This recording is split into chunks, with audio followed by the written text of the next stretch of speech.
Shalom bien-aimés dans le Seigneur, nous sommes dans la joie d'accueillir l'homme de Dieu, l'évangéliste Léo Shahawa. Bienvenue à Papa sur cette plateforme. Gloire à Dieu. Gloire au Seigneur. Gloire à Dieu. Bienvenue Papa. Nous avons voulu partager sur un sujet pertinent et sur l'assurance du salut. Uhakika wa wokovu. Nafikiri ya kwamba ni sujet yenye leo dans l'église inapaswa kueleweka vizuri. La Bible dit heureux ceux qui vont aimer l'avènement. Mais mtu kama hauna uhakika wa wokovu, hautafurahia kurudi kwa Yesu Kristo. Alors que en tant que épouse de Jésus-Christ, tunapaswa furahia. J'aime ce que la Bible dit d'Apocalypse, viens Seigneur. Cela doit être les sentiments de l'église, viens Seigneur.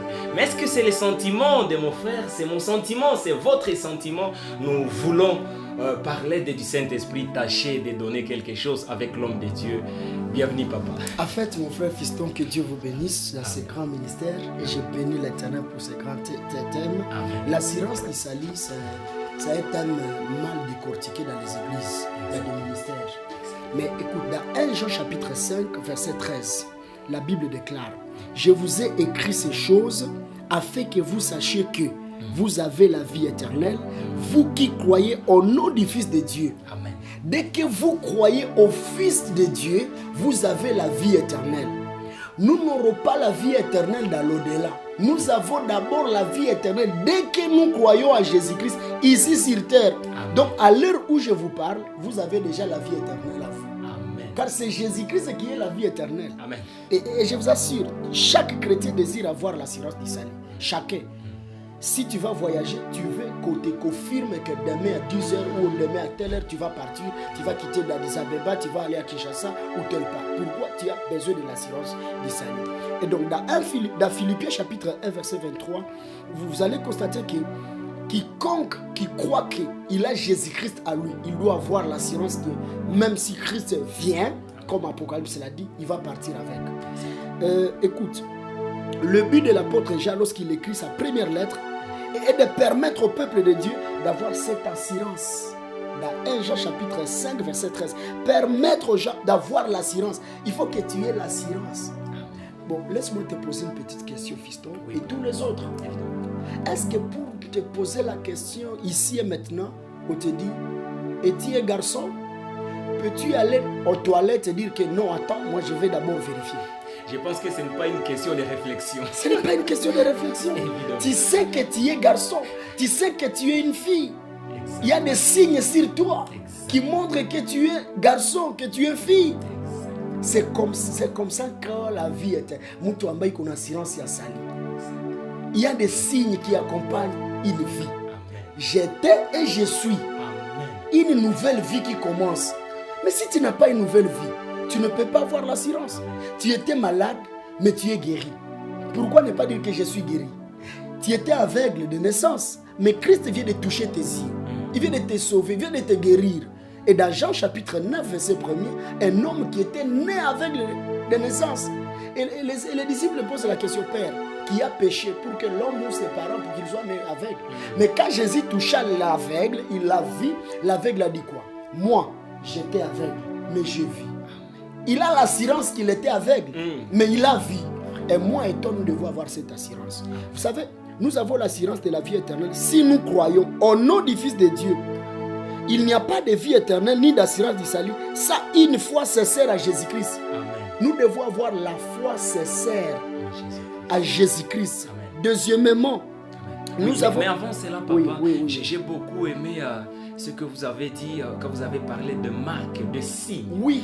J'ai vraiment aimé cela parce que la Bible dit nous avons été Scellés. par le Saint-Esprit. Oui. Nous avons la marque qui certifie que nous sommes des Exactement. Et d'ailleurs, quand on parlera de la marque de la bête, ne pensez pas que ce sera la marque visible par les yeux des hommes. Si la marque du Saint-Esprit n'est pas visible aux yeux des hommes, même la marque de la bête ne sera pas visible. Qu'on ne vous trompe pas. Amen. C'est une marque spirituelle. Amen. Alors dire que non, le vaccin ou ceci c'est la marque de la bête, je n'en disconviens pas. Ou de puce, je n'en disconviens pas. Mais ce que je sais, si les signes ou le sceau du Saint-Esprit n'est pas visible sur moi, mais sont les fruits le fruit de ces sceaux Amen. qui prouve que huyu ni mtoto wa Mungu. Exact. Huyu iko na kitu. Exact. Et je vous dis vrai, tu n'appelleras jamais Goyavier avocatier. On connaîtra les gens par leurs fruits. Utajua mtu kwa matunda yake. Amen. Hawezi ita mtu ya faux palmier, unasema ni palmier. Alors, deuxièmement, l'assurance du salut, nous l'avons. Nous avons l'assurance de la vie éternelle si nous honorons Christ comme Seigneur de nos vies. Beaucoup de gens ont reçu Jésus-Christ comme sauveur, mais pas comme Seigneur. Ton Seigneur, c'est celui que tu obéis. Ton Seigneur, c'est celui qui te dirige. Mais nombreux n'acceptent pas d'être dirigés. Ils veulent que Jésus les sauve, mais ils ne veulent pas que Jésus les dirige. Ils n'obéissent pas à Dieu. Ils n'obéissent pas à Jésus-Christ. Ils veulent que la Bible s'adapte à leur vie et non eux s'adapter à la vie de Jésus-Christ. C'est ce qui fait perdre l'assurance du salut. Mais quand on sait que ni qu'on a tir, ni qu'on a chimie, ni qu'on... il n'y a rien de craindre. Rien à craindre. Troisièmement, mon frère Fiston, nous avons l'assurance de la vie éternelle si nous aimons le Père et le Fils plutôt que le monde. Beaucoup de gens aiment le monde. Ils mêlent les choses de Dieu et les choses du monde. Par exemple, nous qui sommes dans des ministères chrétiens, vous allez voir quelqu'un commencer un ministère rien que pour le mabonza, pour l'argent. Évidemment. Pour l'argent. C'est un défi. C'est un grand défi. Il aime prêcher la parole parce qu'il n'a pas de travail. Il y a beaucoup de pasteurs, excusez-moi de le dire, qui sont allés étudier la théologie, pas parce qu'ils ont l'appel, parce qu'ils savent que si ils ont quitté une vie, quand je vais finir les études de théologie, on va m'affecter. Ils sont des auto-appelés. On ne peut pas s'engager. On ne peut pas s'engager. On n'a pas l'assurance de sa vocation. Et c'est pourquoi l'église aujourd'hui est à crise. Et on ne sait où aller. Et on est négligé. Si aujourd'hui on est en train de parler mal de Jésus-Christ, c'est parce que nous qui parlons de Jésus-Christ, nous ne témoignons pas de notre Sauveur et Seigneur Jésus-Christ. Nous aimons le monde. Nous aimons les choses du monde. Nous aimons de mauvais. Donc, en fait, tunapenda vya dunia kuliko Mungu. On n'est pas prêt à mourir pour Christ. Alors que Paul avait dit, la mort m'est gain. Et il avait compté tout ce qu'il gagnait dans le monde comme de la boue. Rien que pour saisir. C'est ce qui nous manque. Et alors, l'assurance du salut a un sérieux problème aujourd'hui à cause des calamités, à cause des problèmes, à cause de la guerre, à cause... Beaucoup de choses poussent à ce que les gens n'aient pas l'assurance. Ils pensent que non, Mungu haïko, à cause de la souffrance. Mais écoute, les héros de la foi, mon frère Fiston, j'ai lu dans Hébreu, où les héros de la foi, la Bible dit, ils ont salué, ou ils saluent à distance. Ils ont vu ce que Dieu leur avait promis, mais ils n'ont pas parlé de leur mort. Pour dire qu'ils n'ont pas plongé leurs yeux dans les choses du monde et ont passé à la cité, à la belle cité. Ils n'ont pas songé à des choses de ce monde, mais ils étaient promis. Même Moïse, il avait vu Canaan, mais il n'est pas entré à Canaan physiquement, mais spirituellement, mon frère. Moïse était à Canaan. Pourquoi je l'ai dit? Dans la Sainte Alliance, Moïse, celui qui a beaucoup travaillé pour Dieu, il était serviteur de Dieu et il a vu Dieu, mais Dieu lui dit, tu n'entreras pas à Canaan. Et son corps, même son épouse n'avait pas vu son corps, même ses enfants. Séphora n'avait pas vu le corps de son mari. Gershom, son premier fils, n'avait pas vu le corps de son père. Et les gens pensaient qu'ils n'ont chapeauté à Canaan. Mais écoute, dans la nouvelle alliance, pour prouver aux hommes, après 2000 ans, 2000 ans plus 30 ans avant la mort de Jésus, à la montagne de la transfiguration, n'est-ce pas, Élie et Moïse apparaissent. Exactement. Ils n'avaient pas eu le temps, il y a à Canaan, il y a Canaan. Il n'avait pas eu la part selon les hommes, mais il avait eu la grande part. Il y a l'époque, il y a aussi. Il est arrivé au ciel même avant. Oh mon Dieu. Amen. Donc l'assurance du salut, les gens pensent quand ils ont quelque chose à main. Et quand il a quelque chose à main, en tout cas, Mungu ni Mungu tu. Mais Mungu ni Mungu tu, ukue usipokuwa na kitu, Mungu ni Mungu tu. Vous voyez? Les gens veulent dire que Niko na uhakika quand il n'est pas malade, quand la famille va très bien, quand la réussite est certaine. Mais qui est la réussite? Qui est l'échec sur terre? L'échec dans la vie, c'est quand il n'a pas Jésus-Christ. La pauvreté sur terre n'est pas la pauvreté de l'argent. ni de maison. La pauvreté, c'est quand tu n'as pas Christ. Réussir sa vie sur terre, c'est quand tu réussis avec Christ. Et c'est ça l'assurance du salut.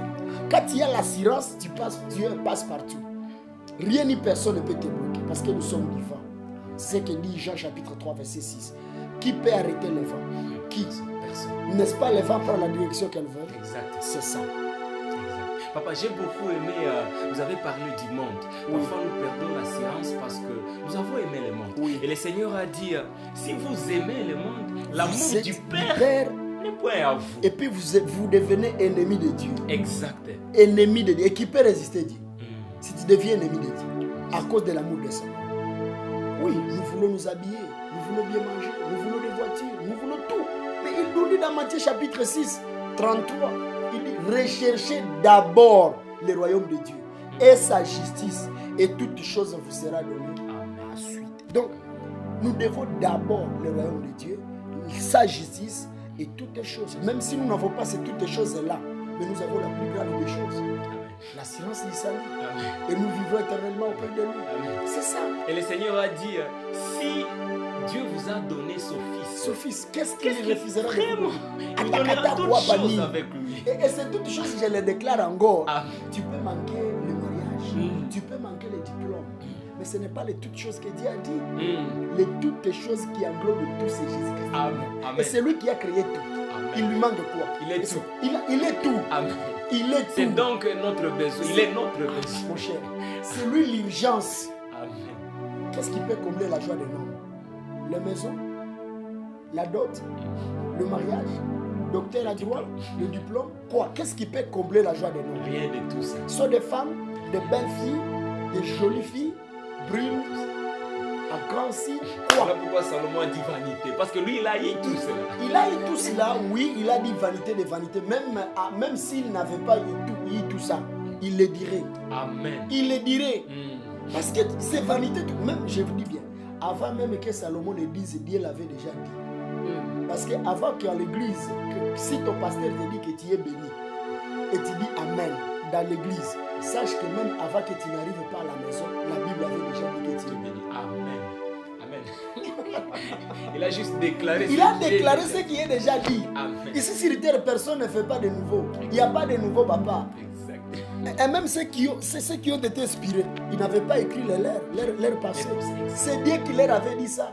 Et donc, même si Salomon n'avait pas eu de l'argent, ni de femmes, ni ceci, il dirait tout vanité de vanité, tout est vanité. Amen. Parce que ce n'est pas ses paroles, c'est la parole de Dieu. Exact.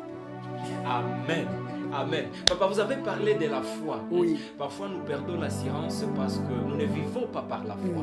Alors que la Bible dit dans Hébreux 10 et 38 que le juste vivra par la foi. Alors, quand nous perdons notre foi, Jésus lui-même a dit au temps de la fin, quand le Fils de l'homme reviendra, trouvera-t-il la foi chrétienne? C'est comme si plus la vie, le monde avance, plus la foi de la plupart diminue. Alors c'est vraiment un défi. Alors papa, comment dans cet environnement hostile conserver sa foi? Parce que quand nous avons perdu notre foi, quand notre foi affaiblit, c'est notre assurance qui est touchée. Mon frère Fiston et tous les téléspectateurs, il faut savoir une chose, d'ailleurs nous ne sommes pas persécutés. D'ailleurs l'environnement n'est pas encore hostile. Pendant ces temps, vous vous rappelez dans la parole de Dieu, Shadrach, Abednego, Meshach. C'était dans un environnement corrompu, hostile. Daniel, dans un environnement hostile, corrompu. Même Paul et Pierre, ils ont été persécutés. Mais aujourd'hui, nous ne sommes pas persécutés, moi et toi. Donc, jusqu'à présent, si quelqu'un en hypothèse maniaque, alors n'a jamais eu la foi. Parce que tu n'as jamais été persécuté. On t'a déjà fouetté un jour à cause de la parole. Est-ce qu'on t'a déjà interdit un jour de parler de Jésus-Christ? Donc si aujourd'hui quelqu'un dans ce maniaque, il n'a pas joué à massacre à Beni, joué à situation à RDC, c'est qu'il n'a jamais reçu Christ. Ce n'est pas encore la persécution comme celle-là que nos prédécesseurs avaient eu. Si vous lisez l'histoire des apôtres, comment ils ont été tués, vous ne croirez pas. Esaïe le prophète, il a été scié après l'avoir pendu. Kichwa chini migulu yu. Esaïe le prophète. Bakamukata muranda. Na Bible namwambia katala kwamba Mungu haiko Mungu. Mais moi et toi, est-ce qu'on a déjà passé par? Voilà. Il y a celui qui a écrit l'Apocalypse, mon grand frère, mon grand-père Jean. Il a été jeté dans le feu de l'acide. Bakishaona ke hakufe bakona tumutosha. Bakamutosha bakamutupa mukisanga cha Patmos. C'est là qu'il a passé beaucoup de temps sans manger, sans boire, et c'est là qu'il a eu la révélation de l'Apocalypse. Et donc aujourd'hui, l'environnement n'est pas hostile. C'est nous qui rendons cet environnement hostile. Alors comment, papa, comment ils ont fait dans leur environnement pour garder la foi? L'assurance de la foi. Tu as cru à qui? La connaissance de ton Dieu. Il faut connaître ton Dieu. La connaissance de ton Dieu, mon cher frère, c'est celle qui nous donne l'assurance de la foi. Ne pas connaître ton Dieu. Mungu wako ni nani? C'est pourquoi même Daniel, Shadrach, Abednego, Meshach déclare: atuokoe, asituokoe, hatutabudu sanamu. Il connaît leur Dieu. Ne pas connaître Dieu, c'est une perte dans la vie. Nous devons connaître qui est Dieu. Qui est Dieu? Je pense que la première des choses, ce n'est pas d'abord se questionner sur la science, c'est se questionner d'abord sur la foi. La foi. Est-ce que j'ai la foi? Oui. Parce que je pense également, papa, vous le dites, il y a des chrétiens qui pensent qu'ils ont la foi, ils cherchent la science, alors qu'ils n'ont même pas la foi. Ils ne croient même pas à eux-mêmes. Ils ne croient pas à eux-mêmes, ils ne croient même pas à l'existence de Dieu qui peut sauver. Ils se disent, bon, nous on n'essaie pas Dieu. Qu'il me délivre, qu'il ne me délivre pas, Dieu est là. Amen. Alors, quand on n'a pas, quand on ne connaît pas ce Dieu, vous savez que notre salut est dans la connaissance de Dieu que nous servons. Amen. Même notre guérison, notre victoire est dans la connaissance de notre Dieu. Nous devons connaître notre Dieu. Qui est Dieu? Et connaître Dieu englobe beaucoup de points. Qu'est-ce qu'il a fait? Qu'est-ce qu'il fait? Comment il est? Qu'est-ce qu'il veut? Quel est son nom? Comment il travaille? Tous ces principes, c'est connaître Dieu. Et il faut que les églises commencent à enseigner les gens qui est Dieu. Ils enseignent ce que Dieu a fait. Mais ce que Dieu a fait ne peut pas t'arriver si tu ne connais pas ce qu'il est. Dieu, connaître sa personne. Qui est Jésus-Christ? Qui? Jésus-Christ n'est pas le nom. Jésus-Christ n'est pas le dire. Jésus-Christ, c'est la vie. Amen. Une vie qui est réelle, le caractère même. Amen. Merci bien, papa. Alors, qu'est-ce que vous pouvez dire à nos chers téléspectateurs qui ont besoin d'avoir la foi aujourd'hui, qui se disent, nous pensions avoir la foi, nous cherchions l'assurance, mais maintenant, nous comprenons que nous devons d'abord chercher la foi pour avoir l'assurance. Et la foi vient de ce qu'on entend. Ce qu'on entend vient de la parole de Dieu. Ça, c'est Romains chapitre 10, verset 17. Frères et sœurs, partout dans le monde, sans la parole de Dieu, tu ne connaîtras jamais Dieu. Car Dieu aujourd'hui se révèle par son Fils Jésus-Christ. Et son Fils se révèle par la parole. Car au commencement était la parole. Et la parole était avec Dieu. Et la parole était Dieu lui-même. Et c'est cette parole qui a été faite chair. Il faut qu'il y ait des gens qui vont parler, qui vont donner la parole, l'évangile authentique, la vraie, la saine doctrine. Et ce qui nous manque, mon frère Fiston, ce qui nous manque aujourd'hui, nous voulons que ça utilise sans connaître que dit la parole, que dit Dieu. Vous n'aurez jamais l'assurance du salut sans la parole. Et il y aura la parole. Y aura-t-il la parole s'il n'y a pas quelqu'un à voyer? C'est pourquoi dans la Bible, vous écoutez la parole dit que beaucoup de gens sont des farceurs. Et Dieu veut chercher qui à voyer pour relever le défi. Je ne sais pas si Paul ou Pierre ressuscite aujourd'hui, il entrera dans quelle communauté. Je ne sais pas. Je ne sais pas. Est-ce qu'il entrera dans ma communauté, dans ta communauté, dans ton ministère, dans mon ministère? Je doute. Là où on ne prie pas, la communion fraternelle n'y est pas, l'enseignement n'y est pas. Aujourd'hui, les gens aiment la prédication que les enseignements. J'aime plus les enseignements que la prédication. Vous savez quoi? Enseigner donne la formation. Prêcher motive. Nous ne devons pas être des motivateurs.